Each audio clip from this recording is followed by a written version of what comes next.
Imagine waking up one day, and your online access is cut off, your bank account, social media, and digital identity are locked. You can't make payments, communicate, or even prove who you are. Sounds like a dystopian future? It's already happening in some parts of the world, and it's called digital arrest. In today's video, we'll explore: what is digital arrest? How it works and who uses it? The dangers of digital control and surveillance.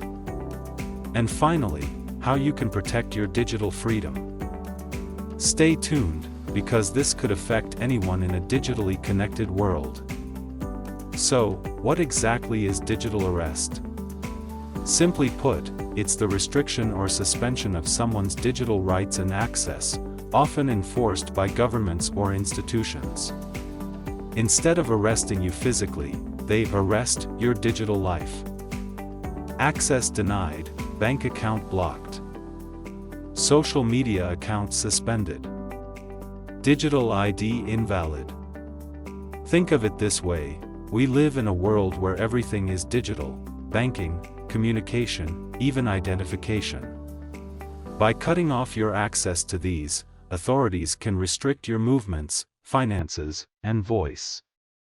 This is what we call a digital arrest. Digital arrest can be used to punish dissent, restricting activists, journalists, or anyone speaking against authority. Control populations, enforcing digital curfews or restricting specific groups. Monitor behavior, surveillance to track and correct perceived wrongdoings. So, how does digital arrest actually work? It relies on four main tools. Centralized control over digital services. Governments or companies control critical platforms like payment gateways, social media, and digital ID systems. Surveillance technologies. Using tools like facial recognition, geolocation tracking, and AI monitoring, authorities identify individuals of interest. Data aggregation. They collect massive amounts of data from your browsing history, financial transactions, and phone usage to profile you. Automated restrictions. Once flagged, your digital access can be restricted instantly, freezing accounts, blocking access, or locking services. The scary part? This is often done without due process, and sometimes, even minor violations can trigger these restrictions.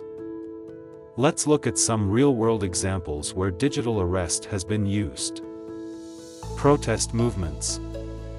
During protests, authorities froze bank accounts and restricted social media access to silence activists. Social credit systems.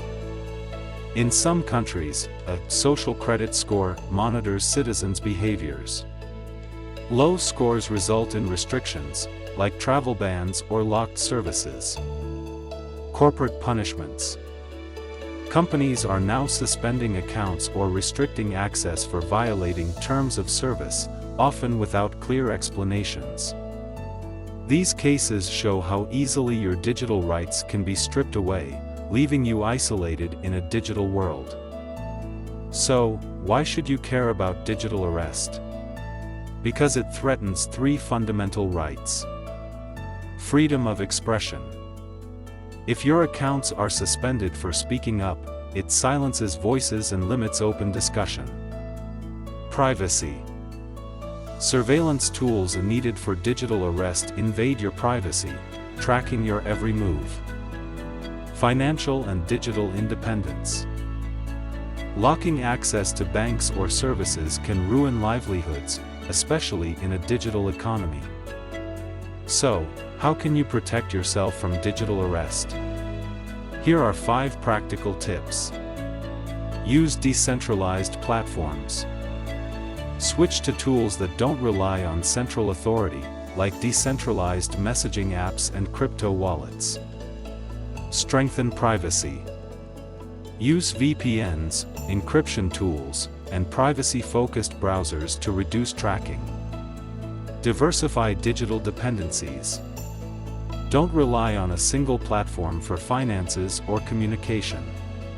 Spread out your options. Understand your digital rights. Stay informed about surveillance laws and fight for your digital freedom. Advocate for decentralization. Support blockchain and open source projects that promote digital independence. Digital arrest is a growing threat that combines surveillance, control, and technology. As our world becomes more connected, understanding and defending your digital rights is more important than ever. If you found this video valuable, hit that like button, subscribe, and share this with anyone who values their digital freedom. Let me know in the comments, do you think digital arrest will become more common? Let's discuss.